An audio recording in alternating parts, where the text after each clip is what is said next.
We've had the car for almost 3 months now, so we're going to do a little walkthrough about some of the things that we chose on our vehicle. A lot of the options that you have in the base model are very cool already, but there are some things that you can choose in terms of the colors and the packages. So we're going to go through some of the things that we chose for the car, and hopefully it'll help you make some decisions of your own if you're looking at a Model X. Okay, let's begin. Of course, everything that we talk about later on is going to be personal preference. We're just going to share that with you. So first, I'm going to talk about the color, because color is important, right? Our first choice is blue. The second choice, if we have to choose, that will be red. I think those are the two major colors that we want. It may be silly, but I think that blue from the get-go was like, we have to get blue, because the first time we saw a Model X in the parking lot that is blue, we were like turn around, it's like, whoa, that is such a good color. The other thing that because we have the upgrade package, one of the features that come with is the self-presenting door. So what does that mean is when you walk closer to your car with your key, it will actually open a door for you.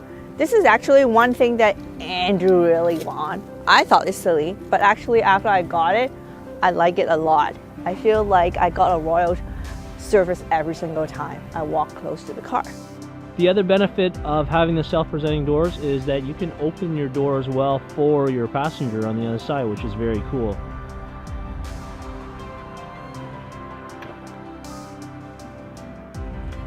So the color of the interior, we chose the package from Tesla that is black, wood trim color, and then also the top is the cream color.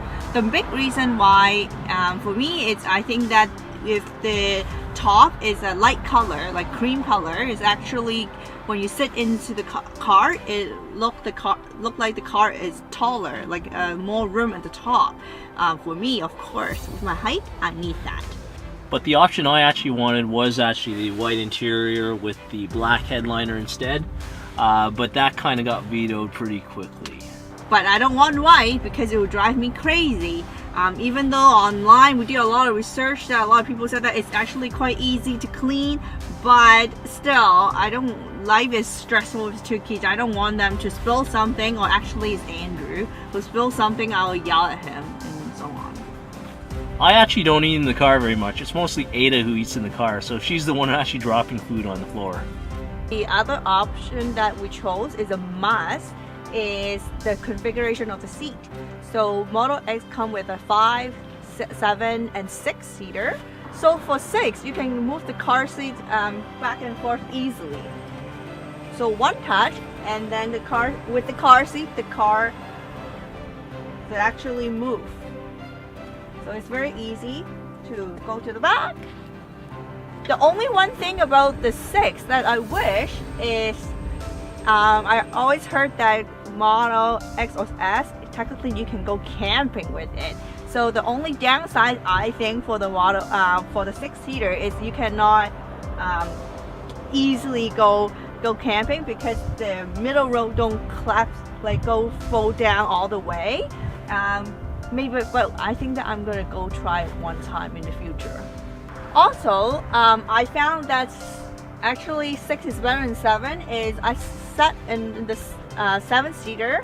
Is actually the person sit at the back feel like you're in a doggy seat. It's like you're not like really connected to the driver. There's a wall, maybe because of my height, that in between. So I don't feel that it's that comfortable at the back.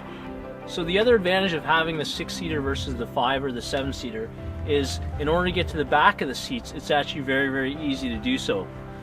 After you press the button to move the seat forward, the front seat will also move slightly forward if needed. And then after that, in order to get up, you can actually stand straight up into the vehicle itself and actually get into the back so that you can sit down very nicely like this. But Andrew is quite down to earth.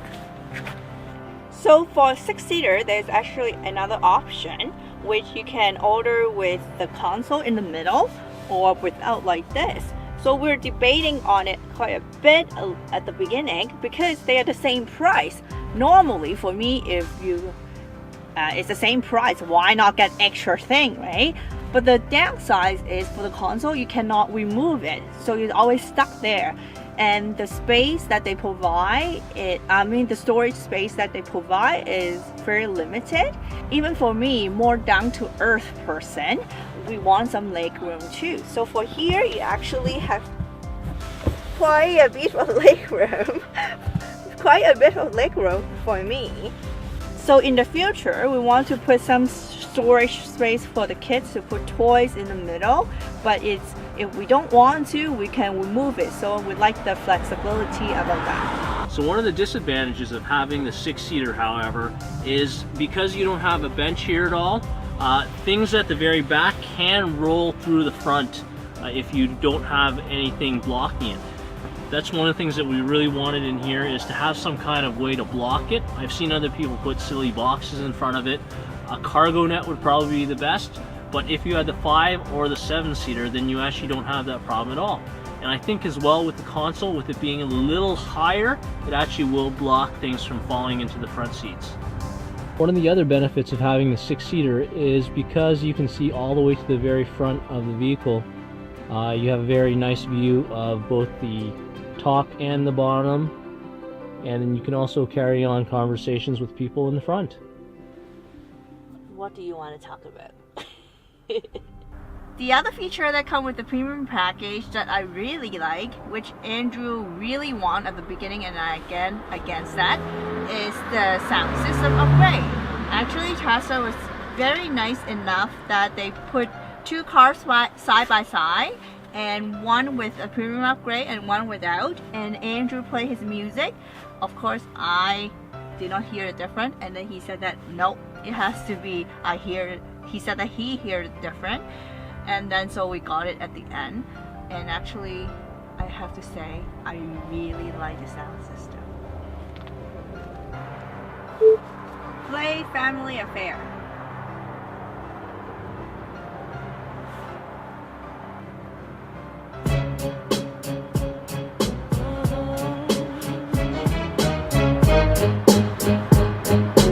So originally when we ordered the Model X, we actually chose the 75D, which was the lowest end battery size at the time that when we ordered it.